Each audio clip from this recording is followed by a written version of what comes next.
जो भी मैं बोल रहा हूँ उसको बड़े आराम से सुनते चले जाना और देखते चले जाना। वर्ड्स में मत उलझ जाना, नहीं तो फंस जाओगे। मेंटल स्लेवरी ये समझ आता है हमको कि we are slaves to our mind, to our thinking, to the information which is feeded within. चाहे वो इन्फॉर्मेशन हमने खुद एक्वायर करी है, चाहे वो हमारे अंदर फीड कर दी गई है, उसी इन्फॉर्मेशन के हिसाब से हम एक्ट करते हैं, उसी इन्फॉर्मेशन के हिसाब से हम चीज़ों को देखते हैं, सोचते हैं। इस इन्फॉर्मेशन को माइंड कहते हैं। पहले कुछ टर्म्स हमको क्लियर होनी चाहिए आगे बढ़ने से पहले कि मैं माइंड किसको कह रहा हूँ। कहीं आप माइंड किसी मिस्टिकल पावर को कह रहे हो, मैं माइंड किसको कह रहा हूँ? जो भी हमारे अंदर इन्फॉर्मेशन फीडेड है, जो कुछ भी हमने एक्वायर किया हुआ है, उसको मैं माइंड कह रहा हूँ। एक हमारी डिफ़ॉल्ट सेटिंग है, उसको आप कह सकते हो इस नेचर की इंटेलिजेंस है। यानी कि कोई जानवर अगर पैदा होता है, अपने आप ही खाने लग जाता है, अपने आप ही डाइजेस्ट हो जाता है फूड, अपने आप ही ब्रेथ चलती है, उसके लिए we don't need thought for that intelligence to operate. अपने आप वो इंटेलिजेंस सारे काम करती रहती है और करवाती रहती है। लेकिन हमारे केस में क्या हो रहा है? थॉट उस इंटेलिजेंस में इंटरफेयर कर रहा है, बहुत ज़्यादा इंटरफेयर कर रहा है। इसको आप मेंटल स्लेवरी कह सकते हो, जिसकी वजह से कन्फ्यूजन बहुत ज़्यादा है। अंदर बहुत तरह के कॉन्फ्लिक्ट्स हैं, हम खुद ही फंस जाते हैं, करूँ ना करूँ। ये सब इन्फॉर्मेशन के लेवल पे है। एक्चुअल में प्यास लगी है तो देयर इज़ नो चॉइस कि पीऊँ या ना पीऊँ। There is no thought there is no need of a thought. तो जो ये मेंटल स्लेवरी है वो क्या है, और फिजिकल स्लेवरी और मेंटल स्लेवरी में क्या फ़र्क है? फिजिकल स्लेवरी मीन्स कि आपको फिजिकली किसी ने बांध दिया है, कि मैंने आपको चेन से बांध दिया। जैसे पहले गुलाम थे लोग, कुछ उनको बांध के रखते थे, उनसे ज़बरदस्ती काम कराते थे, मारते थे, पीटते थे। आज आप लोगों के साथ में ऐसा कुछ हो रहा है। तो फिजिकल स्लेवरी नाम की चीज़ आप लोगों की लाइफ में तो नहीं है।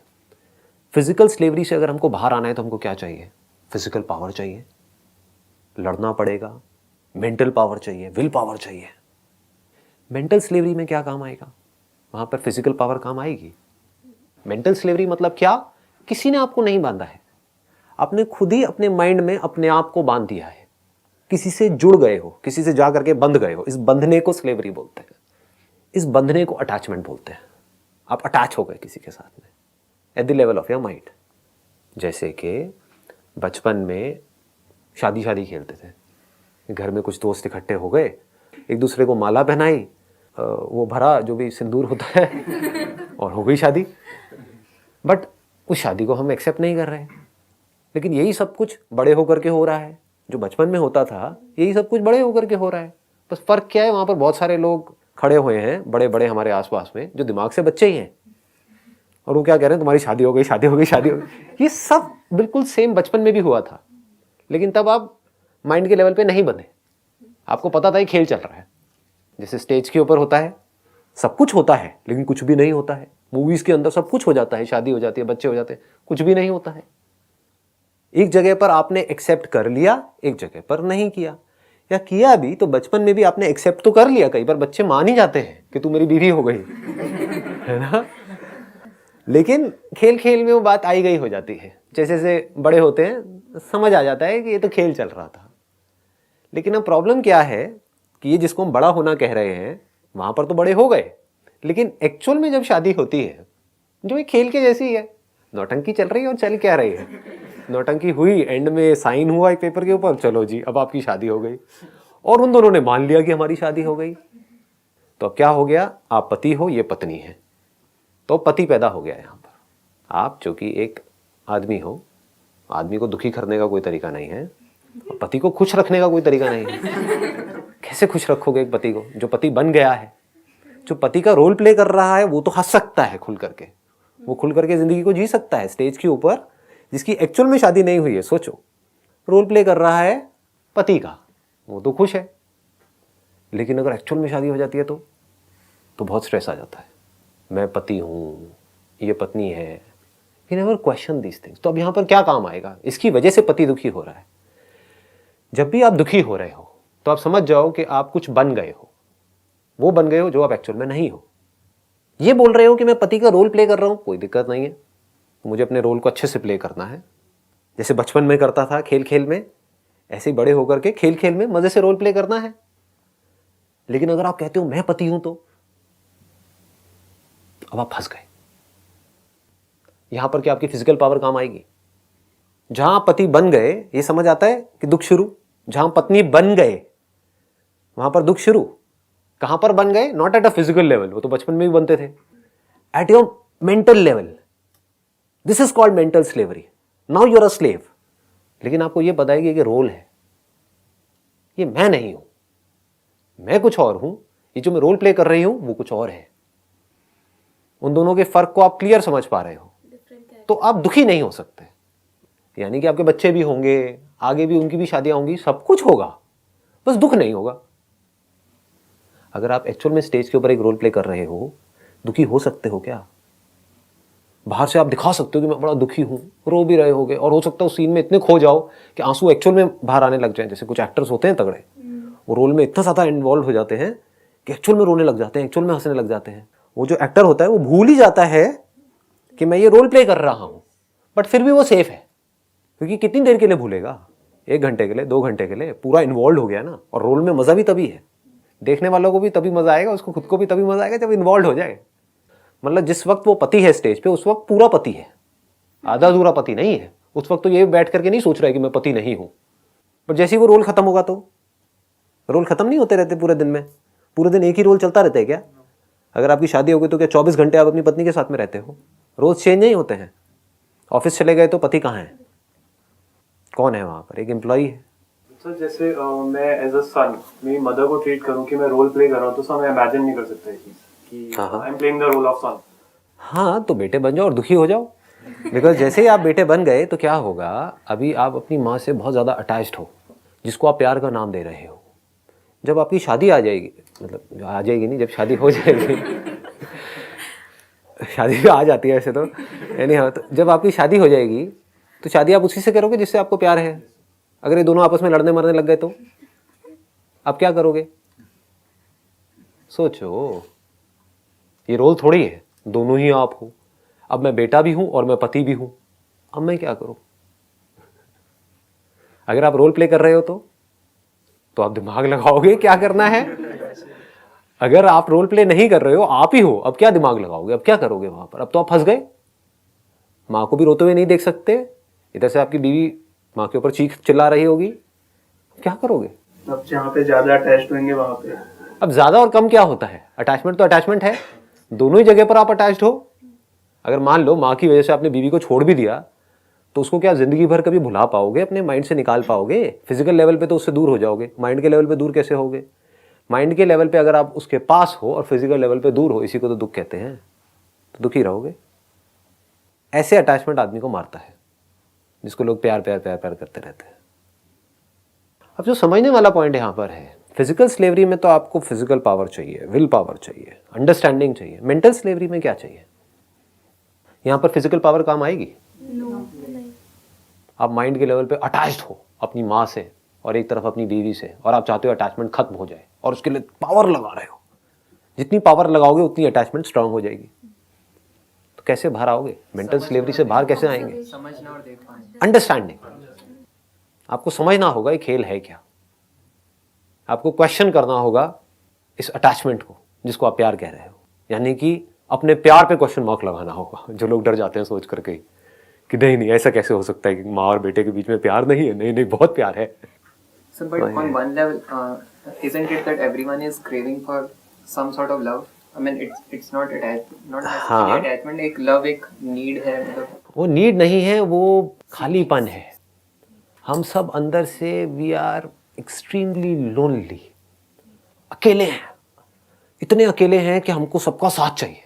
अलग होने से डर लगता है, अकेले होने से डर लगता है। मेरे दोस्तों ने मुझे छोड़ दिया तो पता नहीं क्या होगा, उसने मुझे छोड़ दिया तो पता नहीं, मेरे माँ बाप मर गए तो पता नहीं क्या होगा। अकेले होने से डर लगता है। तो डीप विद इन अगर आप देखोगे, जो इसका रूट कॉज है, that is this fear of being lonely, जिसकी वजह से हम अटैच होते चले जा रहे हैं सबसे। अगर अपनी लाइफ को आप ध्यान से ऑब्जर्व करोगे क्या होता है, there are 2 kind of states which alternate each other. एक होता है इलेशन, एक होता है डिप्रेशन। पहले आप बहुत खुश हो जाते हो किसी भी वजह से, फिर बहुत ही दुखी हो जाते हो। ये दुख क्या है? We never stay with it, हम उससे भागते हैं। जैसे ये डिप्रेशन वाली स्टेट आती है तो हम वापस से इलेशन की तरफ भागते हैं, फिर नीचे गिरेंगे गिरेंगे। कितनी देर तक इलेशन वाली स्टेट में रहोगे? तो क्या ये हमारी लाइफ की सारी प्रॉब्लम की जड़ नहीं है कि हम डिप्रेशन से डरते हैं? Sir depression state of rest होता है या नेगेटिव थॉट्स? यही समझना होगा कि डिप्रेशन क्या है, जिसको हम डिप्रेशन कहते हैं वो क्या है। सेंस ऑफ डिप्रेशन किससे लिंक्ड होता है कि जब कुछ ऐसा था जिससे हम अटैच हुए पड़े थे because of this sense of loneliness, चाहे वो हमारा नाम हो, चाहे हमारा काम हो, चाहे कोई ऑब्जेक्ट हो, चाहे कोई इंसान हो, उससे हम जुड़े हुए थे, वो एकदम से हमसे अलग हो जाए। आप किसी के साथ में चिपके हुए हो और खींच करके उससे आपको अलग कर दिया जाए तो आपको दर्द होता है। दर्द क्यों होता है? क्योंकि आपको लगता है कि मैं इतना हो गया था, इतनी मेहनत करके, इतना एफर्ट करके, इतने साल तक मैंने एफर्ट किया था, तब जा करके मैं यहां तक पहुंचा था, अब मैं वापस जीरो पे आ गया, back to square one. That is sense of depression. Anyhow, तो वापस हम रोल पे आते हैं। अपने माइंड में अटैच हो गए हैं, एक्चुअल में नहीं हुए हैं, एक्चुअल में हम पति बने नहीं हैं, अपने माइंड के लेवल पे बन गए हैं। तो अब इससे बाहर आने का क्या तरीका है? एक तो है हम जल्दीबाजी में बाहर आए कि हाँ पति एक रोल है और मैं रोल प्ले कर रहा हूँ, बस हो गया ख़त्म, इससे कुछ नहीं होने वाला। एक है आपको डीपली समझना पड़ेगा कि ये जो बात कही जा रही है ये रोल है, तो कैसे रोल है, क्यों रोल है, क्यों इतनी बड़ी बात कही जा रही है? पूरी दुनिया कह रही है कि मैं पति हूँ और मैं पत्नी हूँ और आपस में लड़ रहे हैं एक दूसरे से, एक दूसरे की वजह से दुखी हो रहे हैं, इरिटेट हो रहे हैं। तो एक्चुअल में हो क्या रहा है? ये पति क्या है, ये पत्नी क्या है? इसकी अगर आप डेप्थ में चले गए, स्टेप बाय स्टेप, आराम आराम से देख करके, समझ करके, तो अब इसी तरह से आप अपनी किसी भी आइडेंटिफिकेशन की डेप्थ में जा सकते हो। क्योंकि इस इंक्वायरी को करने के लिए कि आप ये बॉडी हो या नहीं हो, एक ऐसा माइंड चाहिए जो पहले बेसिक लेवल की तो इंक्वायरी कर सके। आपको ये इंक्वायरी करने में डर लग रहा है कि मैं पति हूँ या नहीं हूँ, जो कितना ऑब्वियस है, मतलब तो इस इंक्वायरी में तो आपका पता नहीं क्या हाल हो जाएगा। आप कहोगे ये कैसे हो सकता है, मतलब समझ गए। और जब तक ये इंक्वायरी डीप में नहीं जाएगी, पूरे तरीके से क्लियर नहीं हो जाएगा, जब तक माइंड में कोई भी डाउट रहेगा तब तक दुख रहेगा। Even if there is a shadow of doubt about you, मैं कौन हूँ, ये दुनिया क्या है, भगवान क्या है, जिंदगी क्या है, मौत क्या है, जब तक इससे रिलेटेड कोई भी डाउट रहेगा तो आप अपने बिलीफ तो क्रिएट कर सकते हो, अपने माइंड में इमेजिनेशंस क्रिएट कर सकते हो, हाँ मेरे भगवान है, वो वहाँ पर बैठे हैं, वो मेरी रक्षा करेंगे। लेकिन वो बिलीफ तब तक ही रहेगा जब तक कि सब कुछ वैसा हो रहा है जैसा आप चाहते हो। वो भगवान मेरे माँ बाप की रक्षा करेगा, माँ को हो गया कैंसर, अब कहाँ है भगवान, हे भगवान ये क्या कर दिया तूने, कहाँ गया भगवान? उसी भगवान को उल्टा बोलोगे फिर आप जा करके, फिल्मी डायलॉग शुरू हो जाएंगे वहाँ पर कि आज तक मैंने तुझसे कुछ नहीं मांगा, क्योंकि मांगते ही रहे पूरी जिंदगी। क्योंकि ऐसा कभी नहीं था जब आपने नहीं मांगा। तो अब अगर हम इस रिलेशनशिप को ध्यान से समझने की कोशिश करें, ये जो रिलेशनशिप है, हिम्मत है, मतलब do you want to get into this, हाँ, do you want to go to the root cause of suffering? तो अब इसको आराम से समझो कि क्या हो रहा है। हमने माना ही तो है कि मैं पति हूं, एक्चुअल में क्या हम पति बने हैं? ये बॉटल है, इस बॉटल को हम बॉटल बोलते हैं। एज अ बॉटल यहां पर कोई सफरिंग नहीं है, लेकिन अगर इन दो बॉटल्स को हम आपस में जोड़ दें और एक बॉटल को पति बोल दें, पत्नी बोल दें, तो क्या होगा? इनके क्लैशेस शुरू हो जाएंगे आपस में। लेकिन अगर इसको पति ना बोल करके कुछ और भी बोल दिया जाए तो कोई फर्क नहीं पड़ता है। इसको सुपर इम्पोजिशन बोलते हैं, यानी कि वो जो ये बॉटल एक्चुअल में नहीं है, इसके ऊपर हमने इम्पोज कर दिया है, इल्जाम लगा दिया है। जैसे समुद्र में देखते हो और बोलते हो एक बहुत बड़ी लहर है, आप बोल रहे हो लहर है, कोई बात नहीं, बोलने के लिए ठीक है। एक्चुअल में लहर कहाँ है? लहर क्या है? लहर पानी है। तो जो हम उस पानी को लहर बोल रहे हैं, तो हम क्या कर रहे हैं? पानी के ऊपर इल्जाम लगा दिया, पानी को लहर बोल रहे हैं, पानी की एक फॉर्म को लहर बोल रहे हैं। वो फॉर्म किसकी? पानी की है। क्या? पानी। जिसको छू रहे हैं पानी, दिख रहा है पानी, पानी ही है वहां पर, लहर नाम की कोई चीज नहीं है। बस फॉर्म चेंज हो, लहर सिर्फ एक नाम है उस पानी की ही फॉर्म का। तो उस आदमी का ही एक नाम है पति। इस नाम को आप एक रोल बोल सकते हो। जैसे अगर पानी को यह समझ आ जाए कि मैं पानी हूं, मुझे पूरी दुनिया लहर बोल तो रही है लेकिन मैं एक्चुअल में पानी हूं, तो अब उस लहर के बनने और मिटने का भी डर पानी के अंदर से निकल जाएगा। अब वो लहर जो कि एक्चुअल में पानी है वो दूसरी लहर से मिलेगी, उसको प्यार करेगी, अटैचमेंट नहीं होगा, प्यार होगा वहां पर। अगर एक पति और पत्नी को लहरों की तरह देखा जाए, दो अलग अलग लहर जो थोड़ी देर के लिए साथ में आ गई है, अगर इस पूरी क्रिएशन को देखो जहां पर बिलियंस ऑफ ईयर्स, उसमें क्या है ये 50 साल, इट इज नथिंग। कुछ देर के लिए, कुछ पलों के लिए दो लहरें साथ में आ गई हैं, और आसपास में जो और लहरें हैं उन्होंने कुछ नौटंकी करी, इन लहरों के ऊपर कुछ फूल वूल चढ़ाए और बोल दिया अब तुम पति पत्नी हो। और ये क्या कह रहे हैं, हमको एक दूसरे से बहुत प्यार है। अब इस प्यार में क्या होगा, लड़ाई झगड़े होने ही होने हैं, क्योंकि इस लहर को, ये दो लहरें हैं, इसको सिर्फ अपने पति से प्यार नहीं है, उसके माइंड में एक इमेज बन गई, मूवीज देख करके, ये देख करके एक लड़की के बन गई कि मेरे को ऐसा लड़का चाहिए, आइडल पति, जिस नाम की दुनिया में कोई चीज नहीं होती, आइडल पत्नी, दोनों के माइंड में इमेजेस बनी हुई है, उन इमेजेस से इनको प्यार है, पर्सन से प्यार थोड़ी ना है। उस इमेज से मिलती जुलती एक लहर दिखी, ये समझ आ रहा है ना? अब आराम से समझने की कोशिश करना, बीच में इंटरप्ट मत करना, आराम से समझो, मैं एक जोन में एंटर कर रहा हूं, एग्जाम्पल के थ्रू बता रहा हूं जिससे बिल्कुल क्लियर होता चला जाए।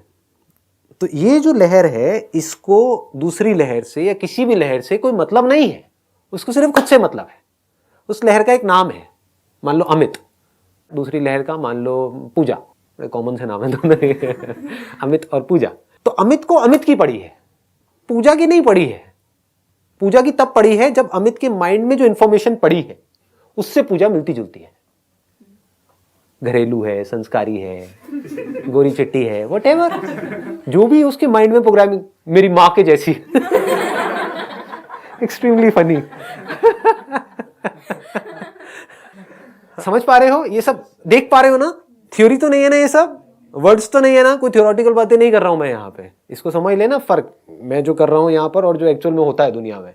वहाँ क्या होता है, वो खुद बुक्स पढ़ पढ़ के आपको कुछ भी बोल रहे हैं, आप करो हाँ बड़ा सही है, बड़ा सही है, और अंदर ही अंदर आप सोच रहे हो हाँ मैं बड़ा समझदार हो गया हूँ। Not at all, you will be intelligent the day you can see things as it is. यहाँ तक हम पहुँच चुके हैं, ये जो दो लहरें हैं यानी कि अमित और पूजा, अमित के माइंड में कुछ इमेजेस पड़ी हुई हैं, that could be of his favourite Bollywood actresses, जिनको देख देख करके आगे बढ़ा है। ये लहर बहती ही जा रही है, रुक नहीं रही है लहर, दोनों ही रुक नहीं रही है। अपनी बॉडी को ध्यान से देखोगे तो रुक नहीं रही है, पुरानी फोटोग्राफ्स उठा के देख लो, बदलती चली जा रही है। मतलब उस लहर में और आपकी बॉडी में कोई फर्क नहीं है, अगर ध्यान से एनालाइज करोगे तो। वो भी एक तरंग है, ये भी एक तरंग है, बहती हुई।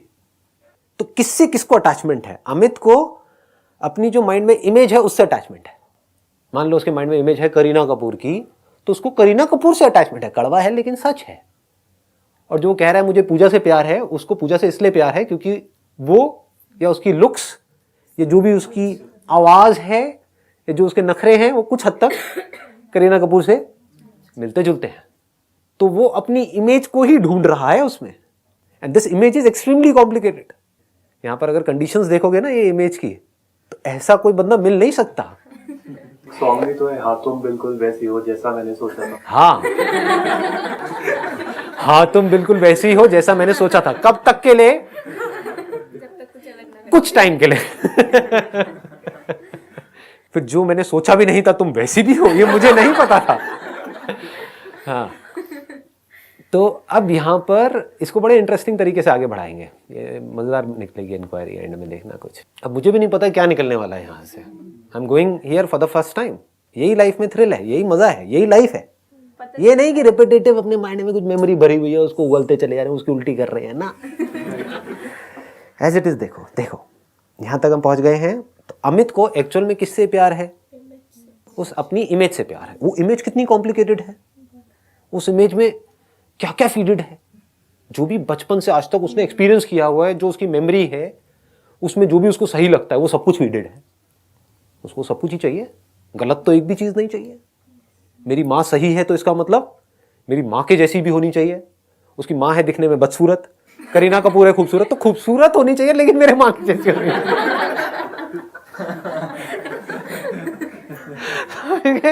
तो अगर ये भी क्लियर होता ना कि बिल्कुल मेरे माँ की जैसी चाहिए, तब भी प्रॉब्लम नहीं थी। नहीं, बदसूरत नहीं चाहिए, नेचर माँ के जैसा चाहिए, जो मुझे समझे। किसे समझे? अरे भोंदू तू खुद को समझता है। तू खुद को तो समझता नहीं है, तुझे कौन क्या समझेगा? आपको पता है कि मैं क्या हूं? नहीं, मुझे खुद ही नहीं पता है, मैं खुद कंफ्यूज हूं। तो ये कंफ्यूज आदमी को कोई क्या समझेगा? वो बेचारी जो खुद कंफ्यूज है, मूवीज देख देख करके बड़ी हुई है, शाहरुख खान का रोमांस देख करके बड़ी हुई है। Unlimited expectations based upon that image that has been created in the mind of Pooja and in the mind of Amit. ये दोनों इमेजेस आपस में आकर के कई बार मिल जाती है, जिसको लोग प्यार बोल देते हैं। जैसा अमित ढूंढ रहा है उससे मिलती जुलती, एग्जैक्ट तो हो ही नहीं सकती, पर उसको लग रहा होता है, गलत फहमी होती है, हाँ ये तो बिल्कुल एग्जैक्ट है। लगता है कुछ देर के लिए, कुछ दिनों के लिए लगने लग जाता है, और ये तो बिल्कुल एग्जैक्ट ऐसी ही है जैसी मैं सोच रहा। तो वो मेमोरी के थ्रू देख रहा है पूजा को, एज इट इज नहीं देख रहा है, क्योंकि शुरू में एक्साइटमेंट बहुत ज्यादा है। तो अभी वो कुछ भी बुरा नहीं देखेगा, क्योंकि बुरा देखेगा तो उसका ही जो अपना बनाया हुआ सपना है वो टूट जाएगा, फिर उसको दुख होगा। तो चाहता नहीं कि वो दुखी हो, तो कोई भी दुखी होना चाहता नहीं है, लेकिन ये स्ट्रक्चर इतना खतरनाक है, यहाँ पे दुखी हो जाते हैं।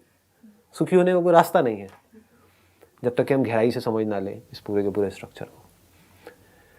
तो हुआ क्या, कुछ दिनों के लिए तो दोनों ही बहुत खुश, दोनों अपना बेस्ट एक दूसरे को दिखा रहे हैं, मतलब वही दिखाने की कोशिश कर रहे हैं जैसा सामने वाला देखना चाहता है। फिर कुछ दिन बाद उसकी असलियत दिखती है। पता लगता है कि अच्छा ये में इसमें ये भी है, इसमें ये भी है। फिर कॉन्फ्लिक्ट शुरू हो जाते हैं, फिर बंदा इरिटेट होता है, फ्रस्ट्रेट होता है, फिर कॉम्प्रोमाइजेस होते हैं। उन कॉम्प्रोमाइजेस को हम प्यार बोल रहे हैं। ये क्या है? स्लेवरी तो है ना। ज्यादा टाइम तक आप किसी भी तरह की स्लेवरी में रहोगे, चाहे फिजिकल हो चाहे मेंटल हो, उसकी आदत पड़ जाती है आदमी को। कुछ टाइम तक कोशिश करता है उसको तोड़ने की, उसके बाद में कहता है यार मेरे बस का नहीं है, जो है सब सही है। बट ये सही खुशी नहीं है, अंदर से वो फ्रस्ट्रेटेड है। मैं जिसकी बात करता हूं, मैं नेगेटिव स्टेट की बात नहीं करता हूं। I am talking about a state of fulfilment. अगर प्यार के अलावा और किसी चीज के लिए कोई जगह ही नहीं है। अब अगर आप थोड़ा सा आराम से पेशेंटली चीजों को देखोगे तो आपको समझने में देर नहीं लगेगी कि अटैचमेंट की वजह से क्या प्रॉब्लम होती है। दो बच्चों की लड़ाई हुई, अगर वहां पर आप खड़े होकर के देख रहे हो तो आप सॉल्व करवा सकते हो लड़ाई, लेकिन उसमें से एक आपका बच्चा है जिसको आप प्यार बोलते हो। आपको उसकी गलती नजर आएगी? नहीं आएगी। प्रॉब्लम किस वजह से हो रही है? अटैचमेंट की वजह से। उससे क्या होगा? बच्चा बिगड़ जाएगा। कब तक के लिए बिगड़ेगा? हमेशा के लिए। अटैचमेंट में सिर्फ प्रॉब्लम्स है, प्यार में कोई प्रॉब्लम नहीं है। प्यार क्या है? वो जो बच्चा लड़ रहा है और जिससे लड़ रहा है, दोनों में मैं खुद को देख सकूं। तो अब जब मैं एक्ट करूंगा तो मैं कैसे एक्ट करूंगा? तो अब इसने क्या किया, अमित ने, जो कि एक्चुअल में लहर है, लहर एक्चुअल में क्या है? पानी है। उसने इंक्वायरी करनी शुरू करी कि मैं दुखी क्यों हो रहा हूं। लहर दुखी क्यों होगी? लहर तो बहती चली जा रही है। एक लहर दूसरी लहर से मिली तो वहां पर सुख होना चाहिए, दुख होना चाहिए? सुख होना चाहिए, दुख क्यों होगा? दुख तो इमेज के लेवल पे होगा ना। एक्चुअल में एक लहर जो पानी की बनी है, दूसरी लहर जो पानी की बनी है, अगर वो दोनों एक दूसरे को टच करेंगे तो वहां पर अच्छा लगना चाहिए, बुरा लगना चाहिए? अच्छा लगना चाहिए। तो बुरा क्यों लग रहा है? दो लहरें हैं, एक पति है एक पत्नी है, अमित है पूजा है। अगर मैं खुद को सिर्फ अमित से आइडेंटिफाई कर रहा हूं तो मैं कभी भी पूजा का ध्यान नहीं रख सकता, क्योंकि मुझे अमित की पड़ी है। मैं दिखा सकता हूं पूजा को बाहर से कि मैं तुझे बहुत प्यार करता हूं, अंदर से मैं बस खुद को ही सेटिस्फाई करने की कोशिश कर रहा हूं। पूजा को मैं यूज कर रहा हूं अपने लिए। लेकिन अगर मैं खुद को, यानी कि ये लहर जो एक्चुअल में पानी है, अमित अपने अंदर झांक करके देखे और उसको नजर आए कि मैं पानी हूं, और सामने वाले को देखे और कहे कि वो भी अपने आप को पूजा समझ तो रही है, जैसे मैं अपने आप को अमित समझ रहा था, वो अपने आप को अभी भी पूजा समझ रही है। लेकिन ना ये अमित है ना वो पूजा है, ना ये पति है ना वो पत्नी है, दोनों पानी है। This is the ultimate goal of life. यहां तक हम पहुंच सकते हैं अंडरस्टैंडिंग से। Wish you all the best.